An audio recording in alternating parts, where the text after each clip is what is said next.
বাউল সব শিল্পী যে সে আল্লাহর বিরুদ্ধে বলেছে, কোরআনের অপব্যাখ্যা করেছে, ফেরেশতাদের বিরুদ্ধে বলেছে, আল্লাহ সম্পর্কে বলতে গিয়ে বলেছে আল্লাহর কথা এটা বলে মাথা, আর এর বিপরীত শব্দ উল্টা যেটা ঘৃণ্যতম সেটার কথা বলেছে, এটা সে পায় না।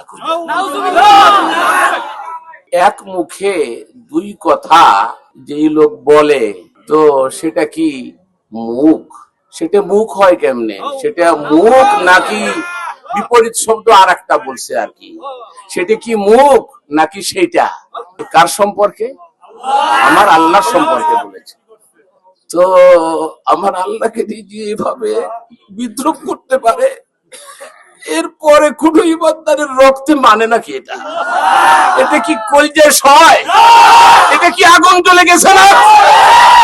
আল্লাহ মাফ করেন, আসলে তার মুখ দিয়া যে কথাগুলো বের হয়েছে সে পিশাবের চাইতেও বেশি ঘৃণ্যতম নাপাক।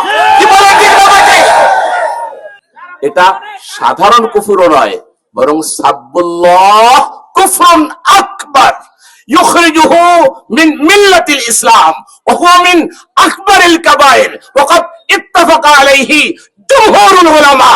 অতএব কারণে অবশ্যই কথা সত্য, যদি মুসলমান যদি গালি দেয় সেটা হাজিলান হোক অথবা জাদ্দান হোক, অর্থাৎ সেটা মন থেকেই গালি দিক অথবা লাইবান খেলাতামশার চলে, হাসি রহস্যের চলে, ফতোয়ার আলোকে সর্বসম্মতিক্রমে উলামায়ে কেরামের ঐক্যমতে ফয়সালা হলো সে মুরতাদ।